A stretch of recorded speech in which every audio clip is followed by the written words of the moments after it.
మరి అతి శ్రేష్టమైన పవిత్రమైన నామంలో మీ అందరికీ వందనాలు, శుభములు.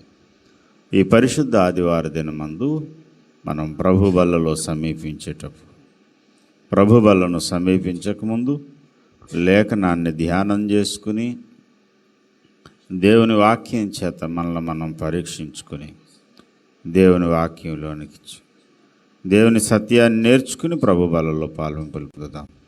రండి, దేవుని లేఖనంలో నుండి అపోస్తులుడైన పౌలు కొలసీలకు రాసిన పత్రిక 2వ అధ్యాయము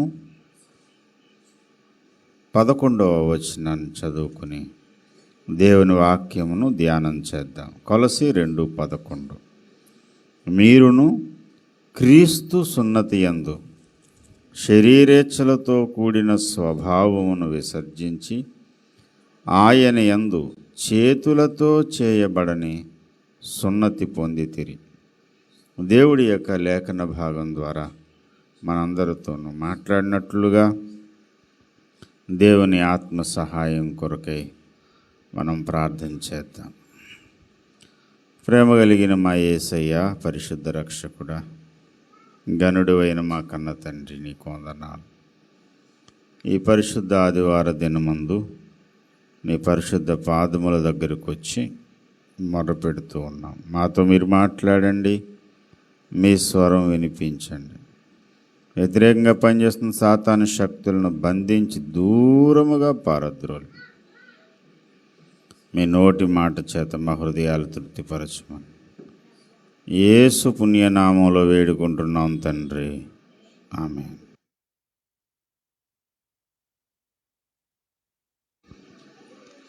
ప్రభునందు ప్రియమైన దేవుని బిడ్డలారా, చదవబడినటువంటి వాక్య భాగం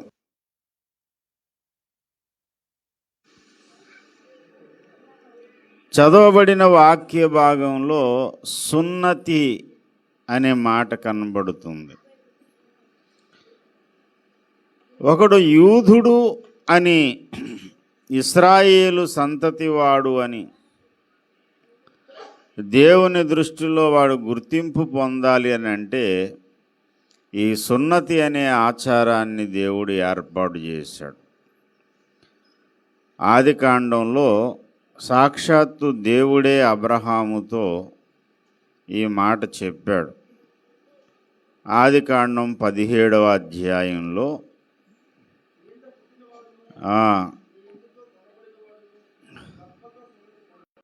తప్పకుండా ఏ మాత్రం ఎగ్జామ్షన్ అనేది లేకుండా 23వ వచనంలో, అప్పుడు అబ్రహాము తన కుమారుడైన ఇస్సాకును తన ఇంట పుట్టిన వారందరినీ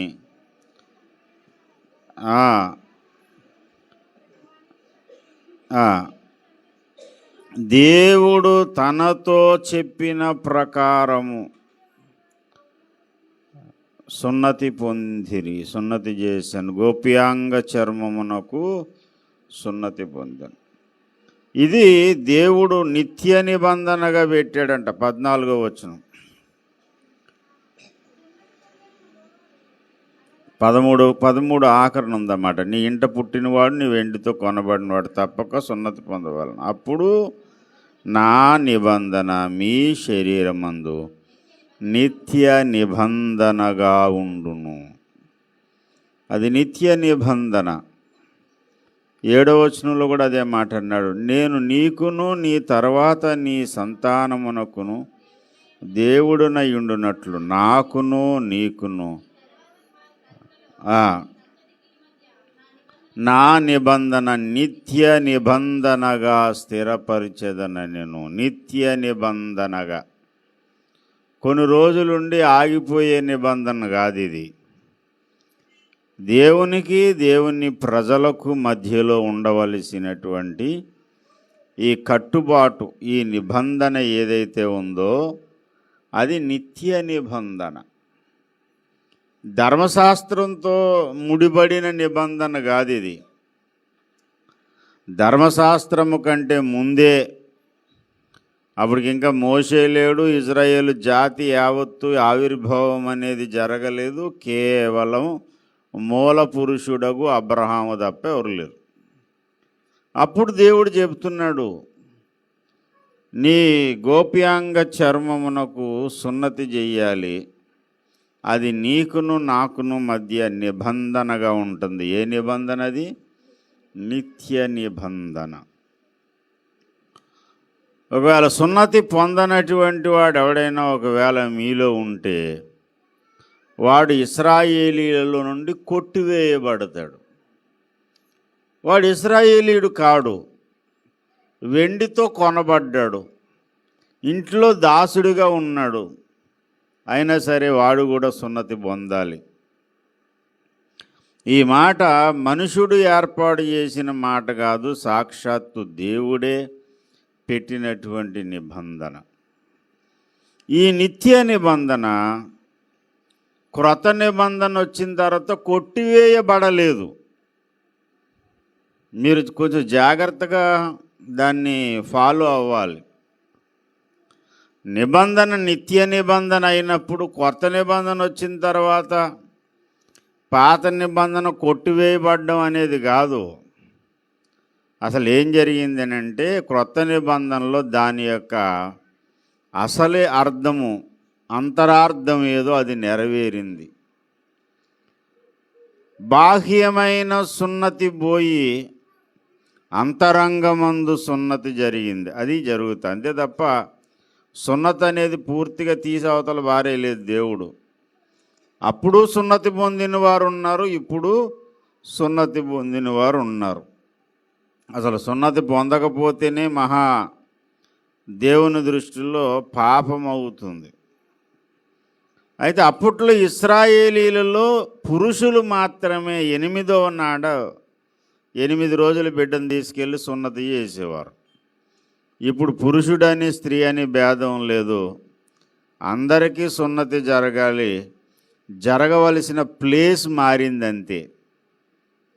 అపోస్తలుడైన పౌలు రోమీయులకు రాసిన పత్రిక 2వ అధ్యాయము, రోమాపత్రిక 2వ అధ్యాయము 28వ వచనము 29వ వచనం చదవండి. నేను ఎన్నోసార్లు చెబుతున్నాను, ఒకరు మైకులో చదవండి. నేను తెలుగులోనే చెప్తుంటాను, కానీ మీకు తెలుగులో అర్థం కాదు. కాబట్టి ఏదన్నా భాష ఏమన్నా ఉంటే మీ భాష చెప్పండి, ఆ భాష నేర్చుకుని నేను ఆ భాషలో చెప్తాను. చదవగలిగిన వాళ్ళు చక్కగా ఒక మైక్ తీసుకోండి, ఆ మైక్లో చదివితే లైవ్లో వెళ్ళిన వాళ్ళు కూడా వింటారు. అంతే తప్ప మైక్ లేకుండా చదవకూడదనేది పాపం ఏం కాదు. నేను ఇది చెప్తుంటే ఎన్నోసార్లు చెబుతున్నాను. రోమపత్రిక 2వ అధ్యాయము 28వ వచనం, బాహ్యమునకు యూదుడైన వాడు యూదుడు కాడు, శరీరమందు బాహ్యమైన సున్నతి కాదు. అయితే అంతరంగమందు యూదుడైన వాడే యూదుడు. మరియు సున్నతి హృదయ సంబంధమైనదై ఆత్మయందు జరుగునదే గాని అక్షరము వలన కలుగునది కాదు. అట్టి వానికి మెప్పు మనుషుల వలన కలుగదు. ప్రియమైన దేవుని బిడ్డలారా, దేవుని వలన మెప్పు పొందేది ఎప్పుడు అంటే అంతరంగమందు సున్నతి జరిగినప్పుడు. బాహ్యమందు దేహంలో జరిగే సున్నతి కానే కాదు అనేసాడు. ఎక్కడ జరగాలంట? అంతరంగమందు సున్నతి. సేమ్ ఇలాంటి ఈక్వేషన్ కూడా చెప్తాను బైబిల్లో. అదేంటంటే, ధర్మశాస్త్రము కంటే ముందే ఉన్నటువంటి నిత్య నిబంధన మరొకటి ఉంది. అదేంటయ్యా అంటే విశ్రాంతి దినము. విశ్రాంతి దినమును గురించి ఈ రోజున ఒక డినామినేషన్ వాళ్ళు, 7th డే వాళ్ళు ఏం చెబుతారంటే, మనం అన్నీ చేస్తున్నాం, క్రొత్త నిబంధన వచ్చిందని పాత నిబంధన దేవుడు ఏం కొట్టేయలేదు. అయితే పాత నిబంధనలో బలి అర్పణలు, బలి కర్మకాండలు అవి తీసేసాడు దేవుడు. కానీ సున్నతి ఆచారం మాత్రం ధర్మశాస్త్రం కంటే ముందే ఉంది. కాబట్టి మనం తప్పకుండా ధర్మశాస్త్రంలో ఉన్నటువంటి ధర్మశాస్త్రానికి ముందే దేవుడు నియమించినటువంటి విశ్రాంతి దినపు ఆచారాన్ని మనం పాటించాలి అని చెప్తారు. విశ్రాంతి దిన ఆచారం దేవుడు ఎప్పుడు మొదలుపెట్టాడు? ఆదికాండంలో దేవుడు మొదటి అధ్యాయంలో 6 దినములు సృష్టి కార్యం చేసిన తర్వాత 7వ దినమున దేవుడు విశ్రమించాడు. తాను చేసినటువంటి దాని నుండి, తాను సృజించిన పనులన్నిటిని నుండి దేవుడు ఏం చేశాడంటే విశ్రమించాడట. 2వ అధ్యాయం, ఆకాశమును భూమిను వాటిలో సమస్తమును సంపూర్తి చేయబడును. దేవుడు తాను చేసిన తన పని 7వ దినములోగా సంపూర్తి చేసి తాను చేసిన తన పని అంతటి నుండి 7వ దినమున విశ్రమించెను. కాబట్టి దేవుడు ఆ 7వ దినమును ఆశీర్వదించి పరిశుద్ధపరిచెను. అనగా దానిలో దేవుడు తాను చేసినట్టు సృజించినట్టు తన పని అంతటి నుండి విశ్రమించెను. పని అంతటి నుండి దేవుడు ఆ రోజు విశ్రాంతి అనేది పొందాడు. దేవుడేని కాబట్టి మనమందరం కూడా ఏం చేయాలని చెప్పాడంటే మోషే ద్వారా ధర్మశాస్త్రాన్ని దేవుడు నియమిస్తూ నిర్గమకాండం 20వ అధ్యాయము 8వ వచనం, విశ్రాంతి దినమును పరిశుద్ధముగా ఆచరించుటకు జ్ఞాపకముంచుకొను. 6 దినములు నీవు కష్టపడి నీ పని అంతయు చేయవలెను. 7వ దినమున నీ దేవుడైన యెహోవాకు విశ్రాంతి దినము. దానిలో నీవైనను, నీ కుమారుడైనను, నీ కుమార్తె అయినను, నీ దాసుడైనను, నీ దాసి అయినను, నీ పశువైనను, నీ ఇంట్లలో నున్న పరదేశి అయినను ఏ పనియు చేయకూడదు. 6 దినములలో యెహోవా ఆకాశమును భూమియు సముద్రమును వాటిలోని సమస్తమును సృజించెను. 7వ దినమున విశ్రమించెను. 7వ దినమున విశ్రమించాడు గనుక అందుచేత యెహోవా విశ్రాంతి దినమును ఆశీర్వదించి దాన్ని పరిశుద్ధపరిచెను. నీ దేవుడైన ప్రియమైన దేవుని బిడ్డలారా, విశ్రాంతి దిన ఆచారం అనేది ఎందుకు దేవుడు పెట్టాడు అంటే, అది సృష్టి కార్యంలో 6 దినాలు సృష్టి చేసి 7వ దినమున దేవుడు విశ్రమించాడు గనుక మీరు కూడా ఏం చేయాలి? 6 దినాలు మీరు పని చేయాలి. 7వ దినమున విశ్రాంతి దినముగా అది ఏ పని చేయకుండా విశ్రమించాలి. నువ్వు దేశంలో ఉన్నత స్థలాలకు నువ్వు ఎదగాలంటే, నీవు అభివృద్ధి చెందాలంటే నువ్వు తప్పకుండా విశ్రాంతి దినాన్ని పాటించవలసిన అవసరం ఉంది. నా విశ్రాంతి దినమున వ్యాపారము చేయకుండా, యెషయా గ్రంథం 58:13, నా విశ్రాంతి దినమున వ్యాపారము చేయకుండా నాకు ప్రతిష్ఠితమైన దినమని నీవు ఊరకుండిన ఎడల విశ్రాంతి దినము మనోహరమైనదనియు యెహోవాకు ప్రతిష్ఠిత దినమనియు ఘనమైనదనియు అనుకొని దాన్ని ఘనముగా ఆచరించిన ఎడల నీకిష్టమైన పనులు చేయకయు వ్యాపారము చేయకయు లోకవార్తలు చెప్పుకొనకయు ఉండిన ఎడల నీవు యెహోవా యందు ఆనందించ, దేశము యొక్క ఉన్నత స్థలముల మీద నేను నిన్ను ఎక్కించెదను. దేవునికి స్తోత్రం కలుగునుగా. విశ్రాంతి దినాన్ని ఘనమైనదిగా ఆచరించాలి. మరి విశ్రాంతి దినం అంటే ఎప్పుడు? యూదుల మతాచార ప్రకారం వాళ్ళు విశ్రాంతిని ఎప్పుడు పాటించేవారు అంటే శనివారం. ప్రతి శనివారం నాడు వారికి విశ్రాంతి దినం. శుక్రవారం నాడు సాయంత్రం 6 గంటలకు విశ్రాంతి దినం స్టార్ట్ అవుతుంది. మరలా మన రీతిలో డే స్టార్ట్ అయ్యేది రాత్రి 12. వాళ్ళ యొక్క సిద్ధాంతం, వాళ్ళ యొక్క లెక్కలు ఎలాగంటే సాయంత్రం 6 వచ్చిందంటే డే స్టార్ట్ అయిపోయినట్టే. మన దేశంలో కూడా కొంతమంది ఈ మాటలు ఉపయోగిస్తారు. మీరు గమనించారో లేదో, ఈ మాటలు ఎప్పుడు వస్తాయో ఎవరికైనా డబ్బులు ఇచ్చేటప్పుడు వస్తాయి. గురువారం నాడు సాయంకాలం డబ్బులు ఇవ్వడానికి ఇష్టపడరు. ఎందుకంటే శుక్రవారం పొద్దు వచ్చేసిందంట. శుక్రవారం పొద్దు వచ్చింది. శుక్రవారం నాడు ఎవ్వరికి డబ్బులు ఇవ్వద్దు, శుక్రవారం నాడు మాత్రం తీసుకో. మంగళవారం నాడు కూడా శుక్రవారం మంగళవారం డబ్బులు ఎవరికి ఇవ్వద్దు. ఒకవేళ ఇచ్చావనుకో వెళ్ళిపోద్ది ఇంట్లోంచి అని ఒక నమ్మకం అండి. అయితే ఎప్పుడు స్టార్ట్ అవుతుంది అంటే గురువారం సాయంత్రం వచ్చేసరికి వీళ్ళకి శుక్రవారం స్టార్ట్ అయిపోద్ది. మేము పనికి వెళ్ళినప్పుడు ఇదే పరిస్థితి ఎదురయ్యేది. వాడి దగ్గర ఎన్ని డబ్బులు ఉన్నా సరే శుక్రవారం పొద్దు వచ్చింది నేను ఇవ్వనని కూడా. ఇది ఎక్కడ బాధరా బాబు, కష్టపడి పని చేసిన తర్వాత. అంటే ఇశ్రాయేలీలందరూ సాయంత్రం 6 అయితే శనివారం స్టార్ట్ అయిపోయింది. శుక్రవారం సాయంత్రం 6 అయితే శనివారం స్టార్ట్ అయింది. శనివారం నాడు విశ్రాంతి దినాన్ని పాటించాలి. లోక వార్తలు చెప్పుకోవద్దు, ఏ విధమైన పనులు పెట్టుకోవద్దు. ఏమైనా మీరు పంట పండించుకోవాలనుకుంటే ముందు రోజే, వండుకోవాలనుకున్నా ఏం చేయాలనుకున్నా ముందు రోజే దాన్ని సిద్ధం చేసుకోవాలి. విశ్రాంతి దినాన్ని మాత్రం మీరు తీరిగ్గా కూర్చోవాలి. ఇది దేవుడు నియమించినటువంటి నియామకం.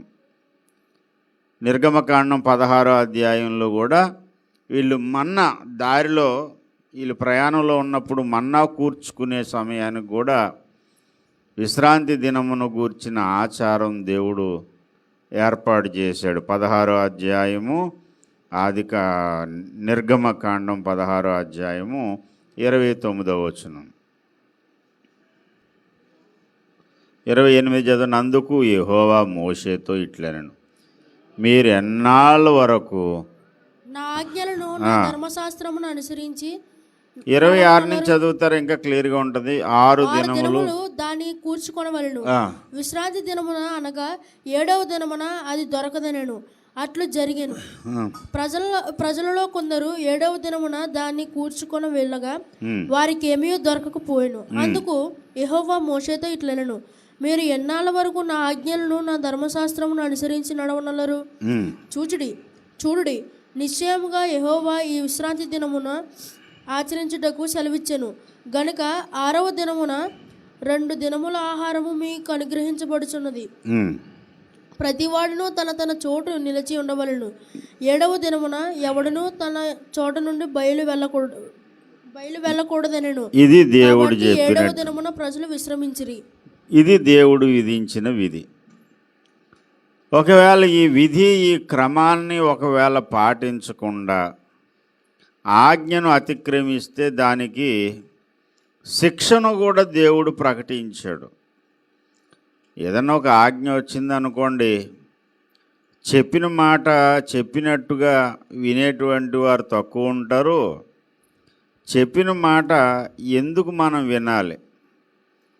చెప్పాడు కాబట్టి మనం అలా చేయకూడదు.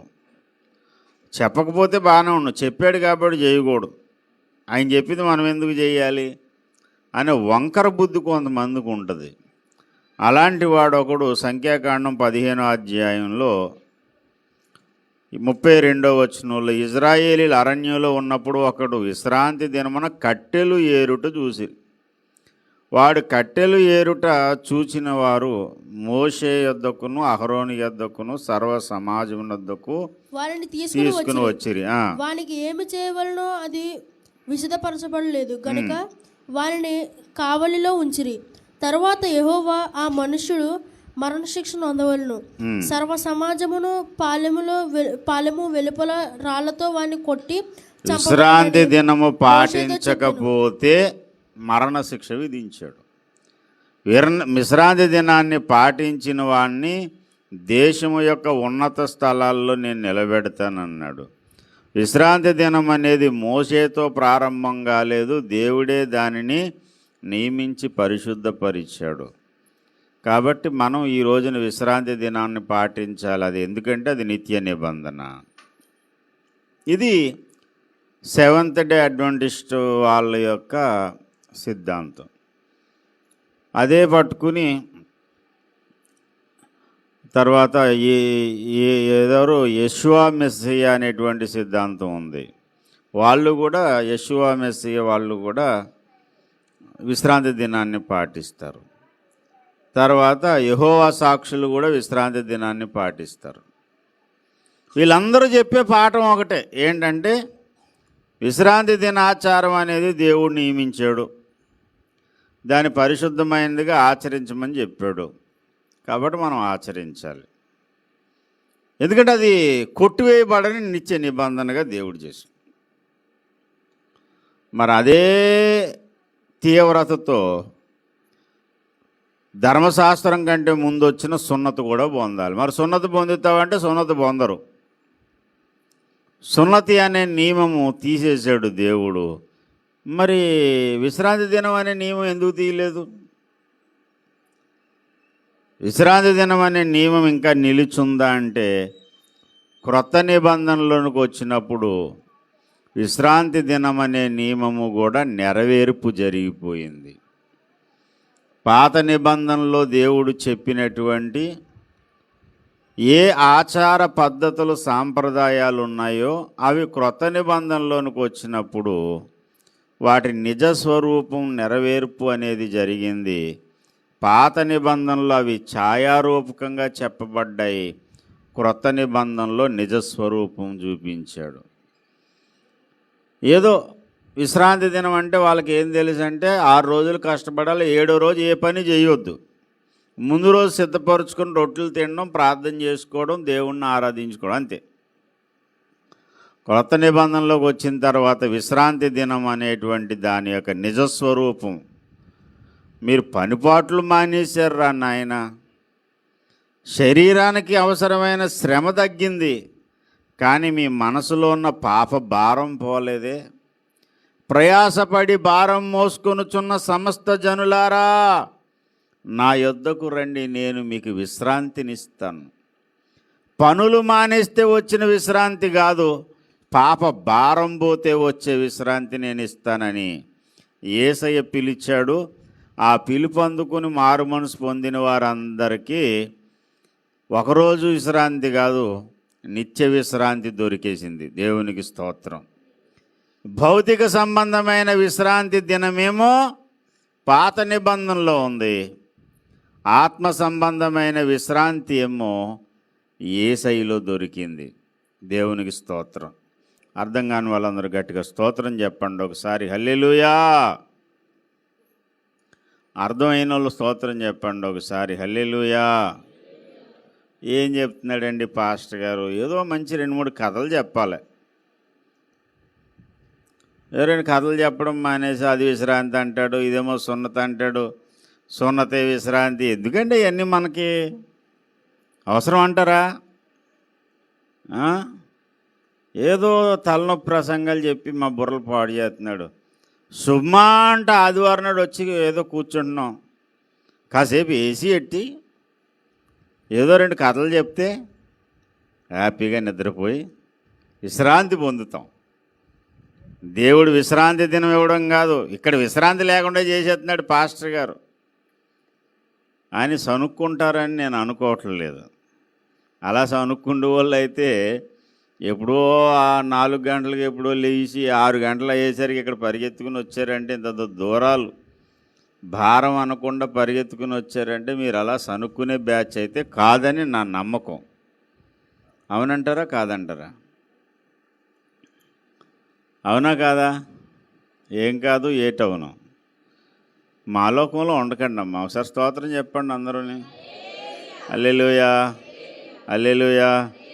ఒరే మీ ముగ్గురికి ఏం సంబంధం లేదురా? ఇంత పెద్దోళ్ళు మీసాలు వచ్చి తల్ల పండిపోయిన వాళ్ళు అందరూ చేతులు పైకెత్తారు, మీకేమైందిరా? చేతులు పైకెత్తి స్తోత్రం చెప్పండి ఒకసారి.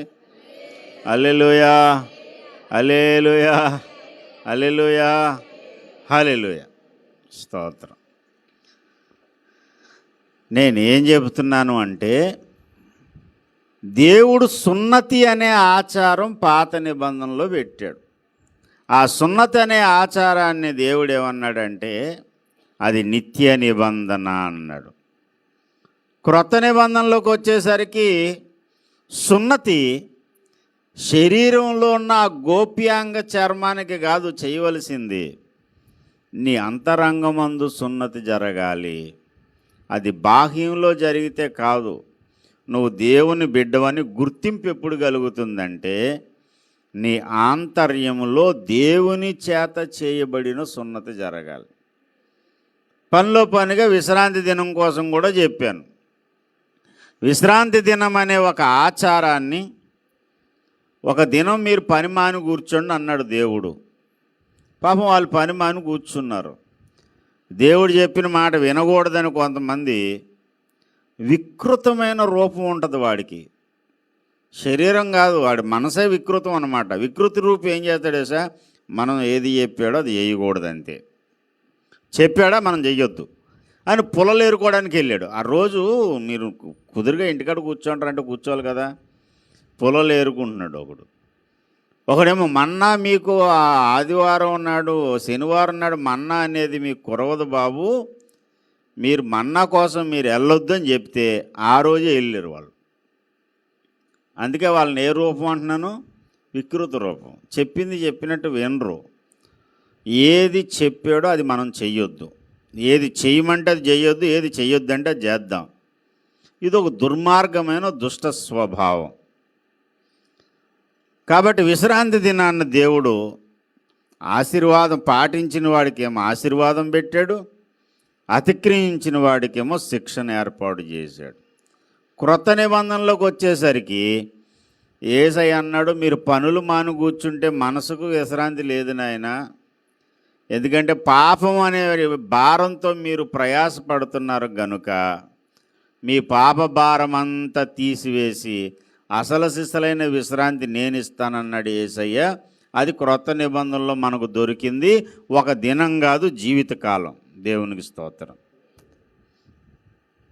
యేసయ్య ఇచ్చే విశ్రాంతి ఎవడైతే పొందుతాడో వాడికి పరలోకంలో అసలైన విశ్రాంతి దొరుకుతుంది. శ్రమలన్నీ వీడి ఇప్పుడు వారు విశ్రమించుచున్నారు అన్నాడు. ఆ విశ్రాంతి దొరుకుతుంది. అది విశ్రాంతి దినమును గూర్చిన ఆచారం. ఇంకా విశ్రాంతి దినం పాటించాలి, విశ్రాంతి దినం పాటించాలని మొండికేసి కూర్చునే వాళ్లకు లేఖనం చెప్తున్నటువంటి మాట, అది ఛాయయే కానీ నిజస్వరూపము క్రీస్తులో ఉంది. సున్నతి కూడా అంతే. సున్నతి బాహ్యమందు ఒక అవయవానికి, చంటిబిడ్డ 8వ రోజున వాడు యూరిన్ పోసుకునేటువంటి ఆ అవయవానికి ఆ పై త్వచం ఏదైతే ఉంటుందో ఎదర చర్మాన్ని, ఆ గోప్యాంగ చర్మం అని కత్తిరించాలి. అలా కత్తిరించి ఆ దినాన్నే వాడికి పేరు కూడా పెడతారు. అలాగ వాడు ఇజ్రాయేలీయుడిగా గుర్తింపు పొందుతాడు. క్రొత్త నిబంధనలోకి వచ్చేసరికి అన్నాడు యేసయ్య ఏమన్నాడంటే, బాబు ఈ శరీరంలో సున్నతి చేసినంత మాత్రాన్ని సరిపోలేదు. ఈ సున్నతి ఎక్కడ జరగాలంటే నీ అంతరంగంలో జరగాలి. అంతరంగంలో ఏం చేయబడాలి అంటే శరీరేచ్ఛలతో కూడిన మీ అంతరంగ స్వభావము అన్నాడు. శరీరేచ్ఛలతో కూడినటువంటి అంతరంగ స్వభావానికి చికిత్స జరగాలి. కొలసీ పత్రిక 2వ అధ్యాయము 11వ వచనం మనం చదువుకున్న మూలవాక్యం అదే.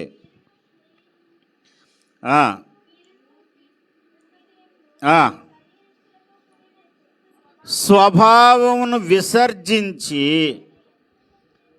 చేతులతో చేయబడని సున్నతి పొందితిరి. అక్క జాగ్రత్త చూడు, చేతులతో చేయబడిన కాదు, చేతులతో చేయలేము. అది చిన్నపిల్లడికి ఆ చేసే సున్నతి ఎవరైనా ఈరోజు కూడా సున్నతి అనేది చేస్తారు, ముస్లింలందరూ చేయించుకుంటారు. అది చేతులతో చేసే సున్నతి. ఇక్కడ ఏ సున్నతి కావాలంటే చేతులతో చేయబడని సున్నతి. ఈ సున్నతి ఏ సున్నతి అంటే క్రీస్తు సున్నతట. అంటే క్రీస్తు సున్నతి అంటే క్రీస్తు చేసే సున్నతి. యేసయ్య చేసే సున్నతి ఏంటంటే ఒక కత్తి లేదు, రక్తపాతం లేదు, బాధ అనేది కలగదు, నొప్పి లేకుండా చేసే ట్రీట్మెంట్ అన్నమాట. ఇది ఎక్కడ జరుగుతుంది ఈ ట్రీట్మెంట్ అంటే నీ అంతరంగంలో జరుగుతుంది. నీ ఆంతర్యంలో శరీరేచ్ఛలతో కూడినటువంటి ఆ స్వభావం ఏదైతే ఉందో, దేవుని నీతిని నెరవేర్చడం ఇష్టం లేని స్వభావం, పాపకార్యాల కొరకే వెంపర్లాడే స్వభావం, లోక సంబంధమైనటువంటి వాటి కొరకు, దేవుడు వద్దన్న వాటి కొరకు పరిగెత్తే స్వభావం, ఈ స్వభావ చికిత్స అన్నమాట సున్నతంటే. బయటికి మనిషి చాలా బాగుంటాడు, నీట్గా తయారై ఉంటాడు, ఎంత బాగుంటాడో, ఒప్పులు గొప్పలాగా ఉంటాడు. వాడు బుద్ధి మాత్రం నీచాతి నీచమైంది బుద్ధి. బయటకు చూసి పై రూపాన్ని చూసి తీర్పు తీర్చామనుకోండి, ఎన్నోసార్లు మనం ఫెయిల్ అవుతాం. మనిషి చాలా బాగున్నాడు అనుకుంటాం. డాక్టర్ గారి దగ్గరికి వెళ్ళిన తర్వాత డాక్టర్ గారు టెస్టులు రాస్తారు. టెస్టులు చేసిన తర్వాత తెలుస్తుంది వాడికి ఎయిడ్స్ ఉందో, వాడికి క్యాన్సర్ ఉందో. క్యాన్సర్ పేషెంట్లందరూ ఇంతంత గడ్డలు ఉండి ఉంటారు అనుకుంటున్నారా? అప్పుడప్పుడు వైద్య పరీక్షలు, బాడీ హెల్త్ చెకప్ చేయించుకోమని ఎందుకు చెప్తారు తెలుసా? క్యాన్సర్ 3rd స్టేజ్కో 4th స్టేజ్కో వస్తేనే కానీ కొన్ని లక్షణాలు బయటికి రావు. ఒక సిస్టర్ గారు ఉండేవారు, ఎంత అందంగా ఉండేవారు ఆమె. ఎప్పుడూ ఏ విధమైన ఆరోగ్య సమస్యలు ఏవీ కనపడలేదు. ఏదో హెల్త్ చెకప్ కోసం అని వెళ్తే టెస్ట్ చేస్తే క్యాన్సర్ 3rd స్టేజ్లో ఉందంట. లంగ్ క్యాన్సర్ 3rd స్టేజ్లో ఉంది. ఎప్పుడు ఎవరికి క్యాన్సర్ వస్తుందో తెలియదు. అందుకనే క్యాన్సర్ అయినా కొన్ని తెగుళ్ళు ఉంటాయి, కనబడని తెగుళ్ళు. చాలామంది లివర్ సంబంధమైన వ్యాధులతో బాధపడతారు. ఫ్యాటీ లివరు, తర్వాత కామెర్లు వ్యాధి. కామెర్లో రకరకాల కామెర్లు ఉన్నాయి. పసుపుగా కనిపించే కామెర్లు బయటికి తెలుస్తాయి. హెపటైటిస్ బి, సి అండి, ఇలాంటి కొన్ని రోగాలు ఉంటాయి. అస్సలు ఆడికి జబ్బు ఉందని తెలీదు. ఒక ఆయన ఉన్నాడు, ఎంత ఆరోగ్యంగా ఉంటాడో, చక్కగా మంచి హెల్దీ.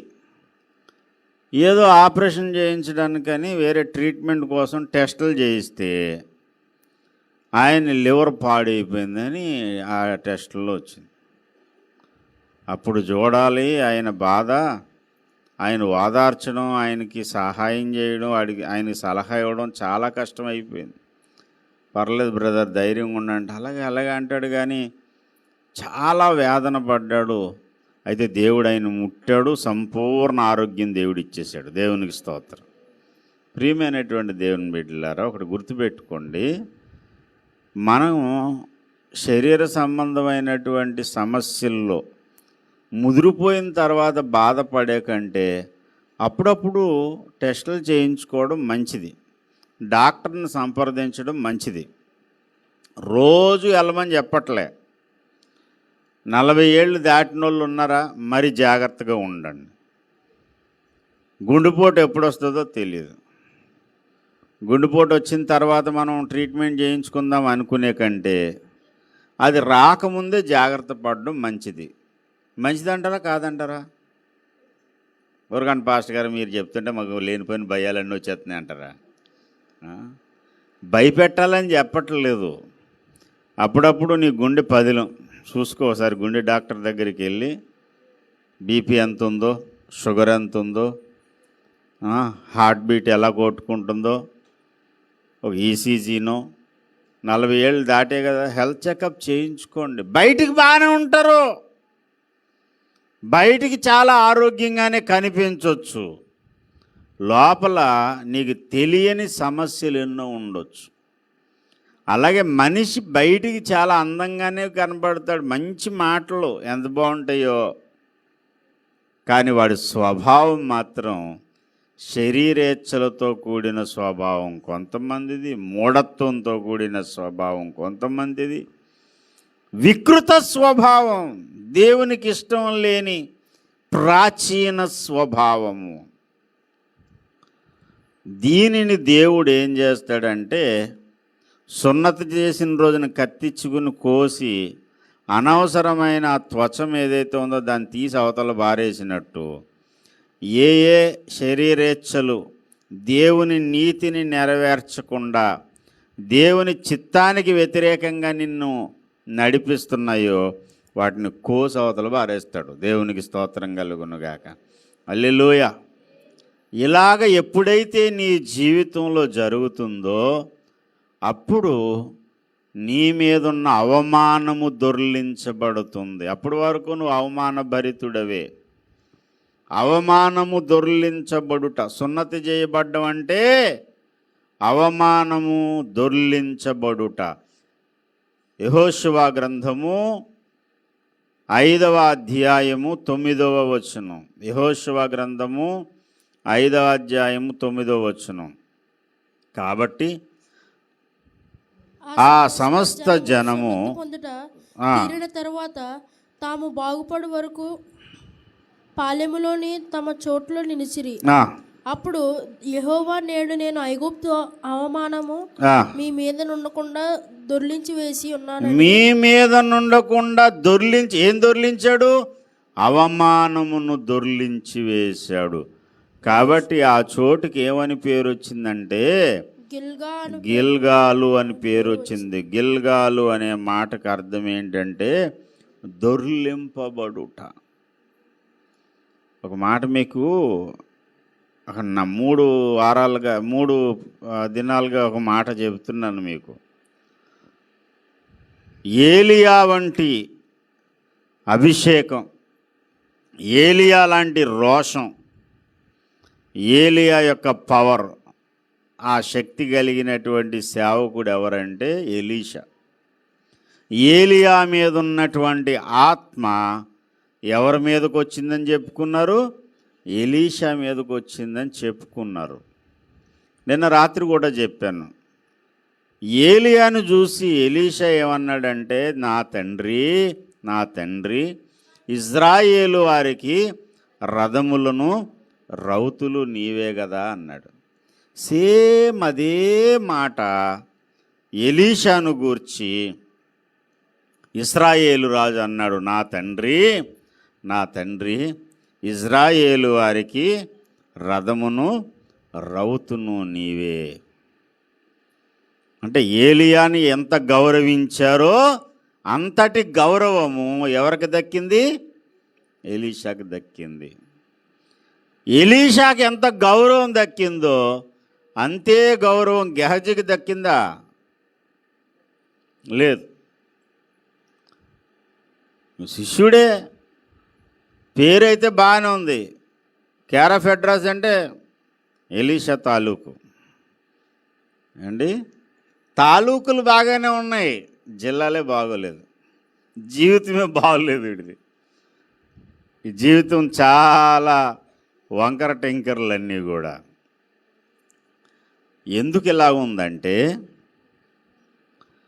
ఎలీషాకు గిల్గాలు అనుభవం ఉంది. ఎలీషాకి ఏ అనుభవం ఉందండి? అవమానము దొర్లింపబడిన అనుభవము, శరీరేచ్ఛలతో కూడినటువంటి అంతరంగ స్వభావము ఛేదించబడినటువంటి అనుభవము. గిల్గాలు అనుభవం ఎవరికి ఉందంటే ఎలీషాకు ఉంది. 2వ రాజుల గ్రంథం 2వ అధ్యాయం 1వ వచనం.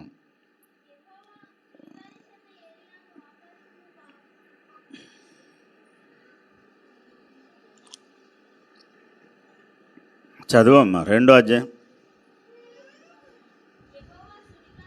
చేత ఏలియాను ఆకాశమునకు ఆరోహణం చేయింపబో కాలమున ఏలియాయు ఎలీషా కూడా గిల్గాలు నుండి వెళ్ళుచుండగా ఏలియా, యెహోవా నన్ను బేతేలునకు పొమ్మని సెలవిచ్చుచున్నాడు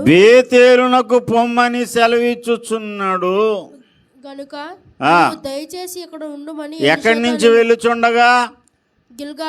గిల్గాలు నుండి వెళ్ళుచూ ఉండగా నన్ను బేతేలుకు వెళ్ళమని చెబుతున్నాడు. గిల్గాలు అనేటువంటి ఆ అనుభవమే అతన్ని బేతేలు అనుభవానికి నడిపించింది. ఆ తర్వాత ఎరుకో ఆ తర్వాత యోర్దానికి వెళ్ళాక అతని మీదకు దైవాత్మ అభిషేకం దిగొచ్చింది. ఆత్మపూర్ణుడై ఏలియా యొక్క శక్తి, ఏలియా యొక్క బలము కలిగిన వాడుగా ఇశ్రాయేలు ప్రజల్లో గొప్ప నాయకుడిగా గుర్తింపబడ్డాడు. ప్రియమైనటువంటి దేవుని బిడ్డలారా, ఇది నాన్న మనందరి జీవితాలలో కూడా దేవుని ఆత్మకార్యము సంపూర్ణంగా జరగాలంటే, అరకొరగా కాకుండా ఆత్మకార్యము సంపూర్ణముగా మనలో జరిగేది ఎప్పుడయ్యా అంటే, మనలో ఉన్న శరీరేచ్ఛలతో కూడిన ఆ స్వభావాన్ని దేవుడు ఛేదించాలి. దీని పేరు క్రీస్తు సున్నతి. శరీర సంబంధమైన సున్నతి చేయించుకుంటే ఇశ్రాయేలీయుడిగా గుర్తింపు పొందుతాడు. కానీ ఇక్కడ శరీర సంబంధమైన సున్నతిని గురించి మాట్లాడలేదు, అంతరంగమందు చేయబడిన సున్నతి. ఈ సున్నతి ఏ మనుషుడు చేయడు, యేసయ్యే చేస్తాడు.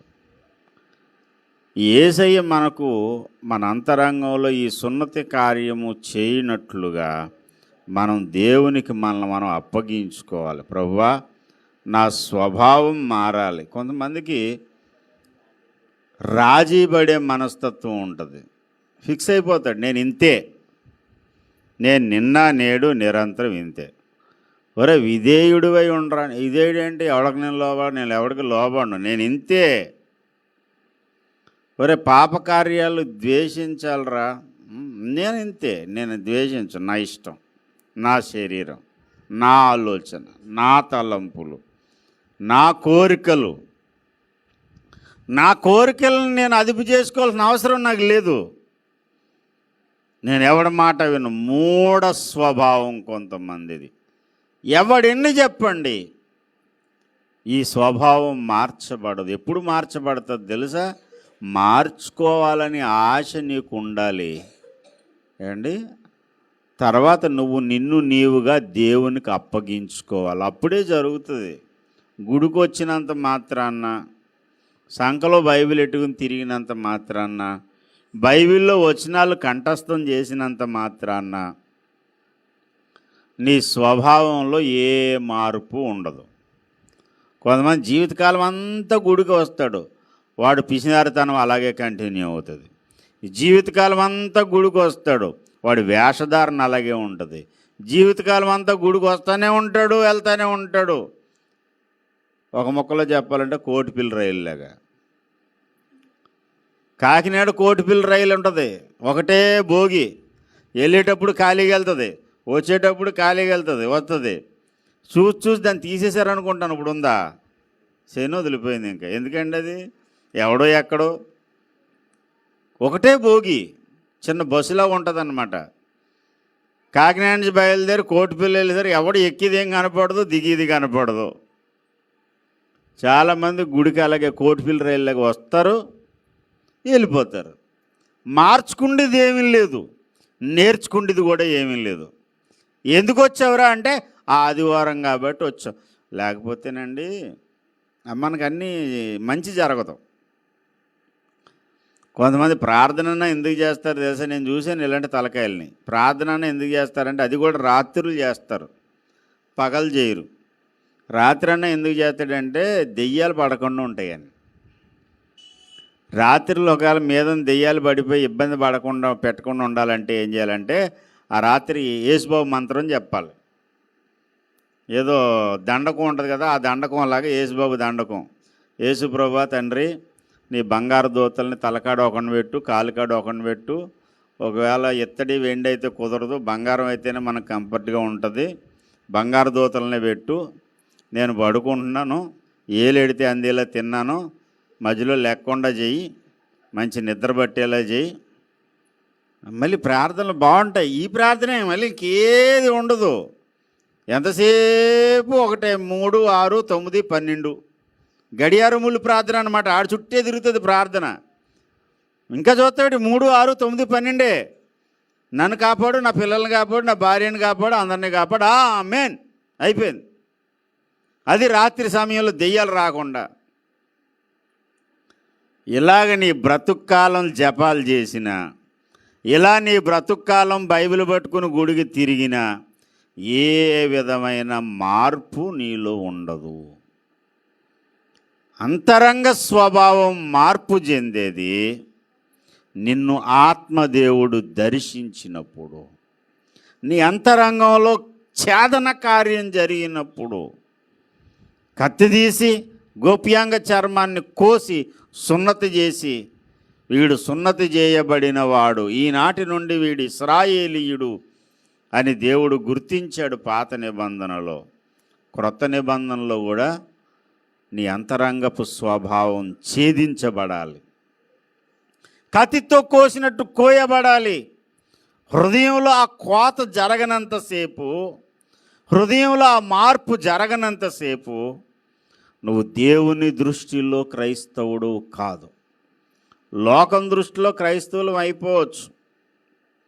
క్రైస్తవులం అవ్వాలంటే కొన్ని నియమాలు ఉన్నాయి. ఏంటా నియమం అంటే వాడు బాప్తిసం పొందాలి. కొన్ని చర్చిల్లో అయితే చిన్నప్పుడే వాడికి జ్ఞానస్నానం తీసుకెళ్ళి తండ్రి కుమార పరిశుద్ధాత్మ నామమున నీళ్లు 3 సార్లు చిలకరిస్తారు, అయిపోయింది. ఆ పొందుకున్నటువంటి ఆ జ్ఞాన స్నానాన్ని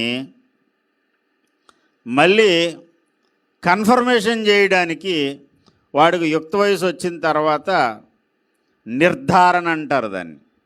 ఈ నిర్ధారణ చేయాలంటే అప్పుడు ఏం చేయాలంటే అపోస్తుల విశ్వాస ప్రమాణం చెప్పాలి, తర్వాత పరలోక ప్రార్థన చెప్పాలి, 10 ఆజ్ఞలు చెప్పాలి. ఇవి కంఠస్థం చేసి ఫాదర్ గారి ముందు నిలబడి, అండి యెహోవా దేవుడు అద్వితీయ దేవుడని నమ్ముచున్నాను, ఆయన కుమారుడైన క్రీస్తును నమ్ముచున్నాను, పరిశుద్ధాత్మను నమ్ముచున్నాను. తర్వాత అలాగా లోదర్ గారు చెప్పారు విశ్వాస ప్రమాణం. ఆ విశ్వాస ప్రమాణం అంతా చెప్పాలి. ఆ తర్వాత 10 ఆజ్ఞలు చెప్పాలి. 10 ఆజ్ఞలు ఎంతమందికి వచ్చి 10 ఆజ్ఞలు? 10 ఆజ్ఞలు క్రమం తప్పకుండా చెప్పగలరా? నెల్లూరులో ఒకడు ఉన్నాడు, రైల్వే ఎంప్లాయ్. వాడు నాస్తికుడు, దేవుడిని నమ్మడు, కానీ పాస్టర్లను ఇబ్బంది పెడతాడు. వాడు పాస్టర్లను ఎంతలా ఇబ్బంది పెడతాడంటే, ఒకసారి పెళ్లి చేయడానికి పాస్టర్ గారు వచ్చాడంట. ఆ వేదిక దగ్గరికి వెళ్ళి పాస్టర్ గారిని అడుగుతున్నాడు, నీకు 10 ఆజ్ఞలు వచ్చా అని. పాస్టర్ గారిని 10 ఆజ్ఞలు వచ్చా అంటే 10 ఆజ్ఞలు రాకుండా పాస్టర్ అయిపోతాడా? అయితే పాస్టర్ అయిపోయాడు, కానీ పాపం ఆయనకి గుర్తులేదు. 10 ఆజ్ఞలు ఒక ఆర్డర్లో కరెక్ట్గా చెప్పడం ఆయన గుర్తులేదు. పాపం ఏదో చెప్పడానికి ప్రయత్నం చేసాడు. వీడు నాస్తికుడు, కానీ వీడికి తెలుసు 10 ఆజ్ఞలు నేర్చుకున్నాడు వీడు. ఇంకా అందరు ముందు అన్నాడంట, నువ్వేం పాస్టర్ అయ్యా, 10 ఆజ్ఞలు రాలేనుడు, నువ్వేం పాస్టర్? కాబట్టి అలాంటి దెబ్బలేం తగలకుండా ఉండాలంటే 10 ఆజ్ఞలు నేర్చుకోండి. ఎక్కడుంటాయి 10 ఆజ్ఞలు? నిర్గమకాండం 50 అధ్యాయం 30 వచనం, ఎంత 20 అధ్యాయంలో మొదటి నుంచి ఉంటాయి. అంటే నేను తప్ప వేరొక దేవుడు మీకు ఉండకూడదు, పైన ఆకాశం అందే కానీ క్రింద భూమి అందే కానీ భూమి కింద ఉండు నీళ్ళ అందే కానీ ఉంటూ దేని రూపమునైనను విగ్రహమునైనను నువ్వు చేసుకొనకూడదు, పూజించకూడదు, సాగిల పడకూడదు. అండ్ ఇలాగా ఈ అన్ని ఆజ్ఞలు అలా ఆగండి, ఈ అన్ని ఆజ్ఞలు 10 ఆజ్ఞలు ఏమ్మా కంఠస్థం చేయండి. కంఠస్థం చేసిన తర్వాత మీకు నిర్ధారణ ఇస్తాననేది ఏమీ లేదు ఇక్కడ, కానీ కంఠస్థం చేయడం మంచిది. దేవుని వాక్యం కంఠస్థం అయిపోవాలి. ఒకవేళ బైబిల్ లేకపోయినా, నీ దగ్గర బైబిల్ లేకుండా తీసేసుకుంటే తీసుకోండి, మొబైల్లో బైబిల్ ఉంది కదా. ఇలాంటి తెలివితేటలు కూడా చాలామందికి ఉన్నాయి. అండ్ అబద్ధ క్రీస్తు పరిపాలనలో మొబైల్ ఫోన్ కూడా లాగేసుకుని జైల్లో వేసేస్తారు. అప్పుడు ఏం చేస్తారు? ఇంటర్నెట్లో బోల్డ్ సమాచారం ఉందంటే అది డిలీట్ చేసేస్తారు, సైట్లన్నీ బ్లాక్ చేసేస్తారు. ఏం చేస్తారు సార్ అప్పుడు? ఎన్ని బ్లాక్ చేసినా నీ నోట్లో ఉన్న దేవుని వాక్యాన్ని ఎవడో బ్లాక్ చేయలేడు. దేవునికి స్తోత్రం. నీ హృదయంలో ఉన్న వాక్యాన్ని ఎవడో తీసేయలేడు. ధనమును చోరులు అపహరించవచ్చు, జ్ఞానాన్ని ఎవడు అపహరించలేడు, ఎవడు తీసేయలేడు, ఎవడు దాన్ని ఎత్తుకుపోలేడు. కాబట్టి వాక్యాన్ని కంఠస్థం చేయండి. నేను ఎన్నోసార్లు చెబుతున్నాను, వారానికి ఒక కీర్తన నేర్చుకోండి. వారం అంతా ఊరికినే కూర్చునే బదులు దుష్టుల ఆలోచన చొప్పున నడవక, పాపుల మార్గమున నిలవక, అపహాసకులు కూర్చుండు చోటను కూర్చుండక, ఇలా వరుసగా. ఇక్కడ ఏజెన్సీలో ఒక ఆయన, పెద్ద ఆయన అబ్రహాం గారని ఒక ఆయన కనిపించాడు. ఆయన మత్తయి సువార్త నుంచి హెబ్రీ పత్రిక వరకు కంఠస్థం చేశాడట. ఆయన కంఠత వాక్యం ఆయనకి 1 పేజీ 2 పేజీలు కాదు, మొత్తం అధ్యాయాలు మహానుభావుడు. మహాశ్రమల కాలంలో హ్యాపీగా బ్రతికేస్తాడు, పక్కన వాళ్ళని కూడా బ్రతికించేస్తాడు. చైనాలో కూడా అలాగే జైల్లో వేసేస్తే బలురక్కస్ చెట్లలో వల్లి పద్మములు అనే పుస్తకంలో ఉంటుంది. జైలు గదిలో పాడేస్తారు వీళ్ళని. పాడేస్తే అందులో ఒక సిస్టర్ గారు వాక్యం మొదలు పెడతారు. వీళ్ళు బైబిల్ వాక్యాలు కంఠస్థం చేసి ఇచ్చేస్తారనమాట. మత్తయి సువార్త ఒకడికొచ్చు, మార్కు ఒకడికొచ్చు, లోకా ఒకడికొచ్చు. ఈడు మత్తయి సువార్త చెప్పేస్తుంటాడు. అబ్రహాము కుమారుడైన దావీదు కుమారుడైన యేసుక్రీస్తు వంశవాళి అబ్రహాము ఇస్సాకును కానీ, ఇస్సాకు యాకోబును కానీ, యాకోబు అతని సహోదరులను యోధాను గనెను అని వరుసగా ఒకటి చెప్పేస్తుంటే మిగిలిన వాళ్ళందరూ వింటారు. అయిపోగానే మార్కు సువార్త ఎత్తుకుంటాడు ఇంకొకడు. మహాశ్రమల కాలంలో బైబిల్ లాగేసుకున్నా ఏం చేసినా నోట్లో మనసులో ఉన్నదాన్ని ఎవడన్నా డిలీట్ చేయగలడా? దేవునికి స్తోత్రం. అందుకని నేర్చుకోండి వాక్యాన్ని.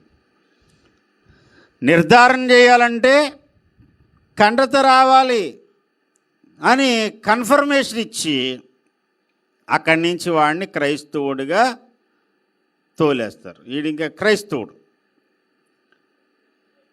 గుడికి వెళ్ళినంత మాత్రాన క్రైస్తవుడు కాదు. ఈ రోజున మరి ఎస్సీ హోదా అనే దాన్ని క్యాన్సిల్ చేయడం కోసం క్రైస్తవుడు అంటే ఏం చేయాలి, ఎలా గుర్తించాలంటే, గుడికి వెళ్ళిన వాళ్ళందరూ క్రైస్తవులు అంటే, బైబిల్ చదివిన వాళ్ళందరూ క్రైస్తవులు అంటే, పెద్ద క్రైస్తవుడు మన చంద్రబాబు నాయుడు గారే. ఎందుకంటే ఆయన యెహోవా నా కాపరి, నాకు లేమి కలగదు, పచ్చిక గల చోట్ల ఆయన నన్ను పరుండు చేయుచున్నాడు, శాంతికరమైన జలం లేదు నన్ను నడిపించున్నాడు, నా ప్రాణమునకు ఆయన సేద తీర్చున్నాడు, తన నామమును బట్టి నీతి మార్గులను నడిపించున్నాడు అని 23వ కీర్తన చర్చిలో చదివాడు ఆయన.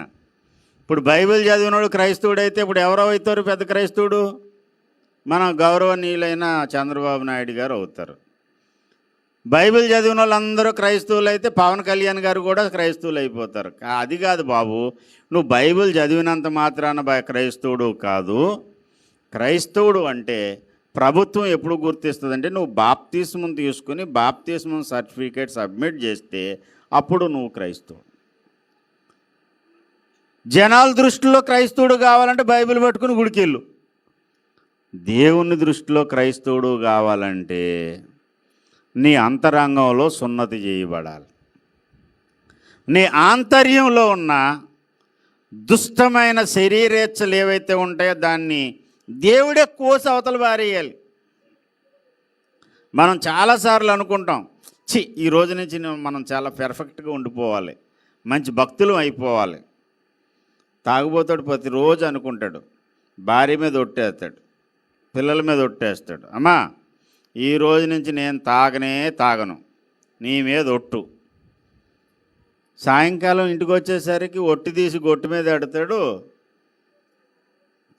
తాగకూడదు అనుకుంటాడు, కానీ ఫ్రెండ్స్ ఏమంటారు, రే మన ఫ్రెండ్షిప్ పాడేసుకుంటావా, నా కోసం రా, నేను ఇప్పించున్నాను, ఈరోజు తాగేసి మళ్ళీ ఇంకెప్పుడు తాగొద్దు, నేను కూడా మానేస్తాను, మన బంధం మన ఫ్రెండ్షిప్ అంటాడు. ఈడిగంట పచ్చి తాగిపోతే అవతలోడు. ఇద్దరు కలిపి తాగి తాగి తాగి తాగి తాగి ఊగుతా జోగుతా ఇంటికి వస్తారు.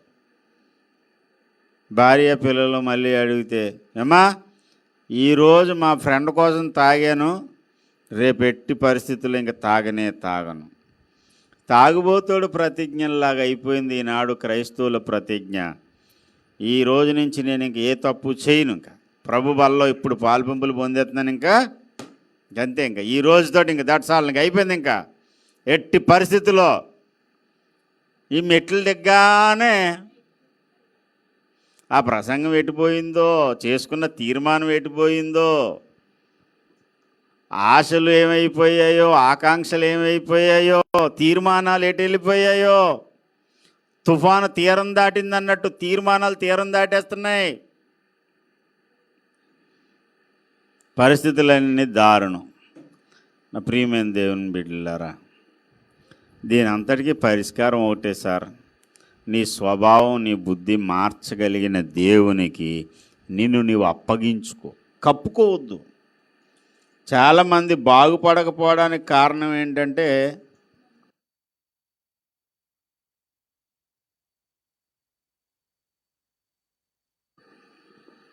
దేవునికి స్తోత్రం. హల్లెలూయా, హల్లెలూయా, హల్లెలూయా, హల్లెలూయా, హల్లెలూయా, హల్లెలూయా, హల్లెలూయా. అమ్మ అంత కోపంగా ఉన్నారేమ్మా? దేవుని సన్నిధిలో సంతోషంగా ఉండండి. మీ సొమ్మేం పోదు.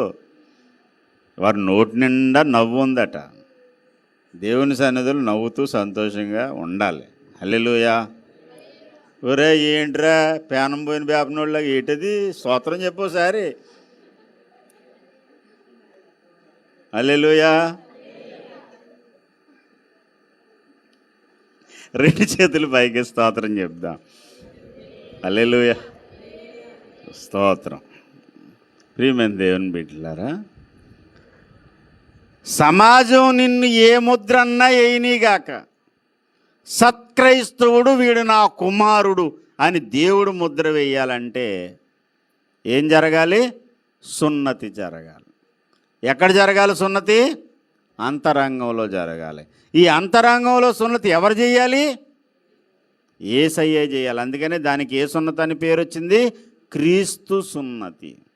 ఈ క్రీస్తు సున్నతి ఎవరికి జరుగుతుంది అంటే, తన స్వభావాన్ని తాను కవర్ చేసుకుంటూ నేను ఇంతే అనుకున్నవాడికి ఏనాడు మార్పు అనేది జరగదు. దేవుడు ఎవరిని మారుస్తాడు, ఎవరి జీవితంలో సున్నతి కార్యం చేస్తాడు అంటే, తమ్మును తాముగా దేవునికి అప్పగించుకుని, ప్రభువా నా బుద్ధి మంచిది కాదయ్యా, నేను మారాలనుకుంటున్నాను కానీ మారలేకపోతున్నాను, నా ఆలోచనలు సరిగా లేవు, నా బుద్ధి సరిగా లేదు, ఈ వంకర బుద్ధి నాలో నుంచి తొలగించండి. దైవజనులు మంగుమూరు దేవదాసయ్య గారు పాడినట్టు, నన్ను దిద్దుము చిన్న ప్రాయము సన్నుతుండగు నాయనా, నన్ను దిద్దయ్యా, నన్ను నేను సవరించుకోలేకపోతున్నాను, నన్ను నేను మార్చుకోలేకపోతున్నాను, నా వల్ల కావడం లేదు, నన్ను మార్చడం నీ వల్లే అవుతుంది అని దేవునికి నిన్ను నీవు అప్పగించుకుంటే, ఆయన నీలోనున్న దుష్ట స్వభావాన్ని కత్తిరించి కోసి అవతల పారేస్తాడు. అసలు సున్నతి జరుగుతుంది. ఆ రోజు నుంచి నీవు క్రైస్తవుడు. దేవునికి స్తోత్రం. ఆ రోజు నుంచి నువ్వు క్రీస్తు బిడ్డవు.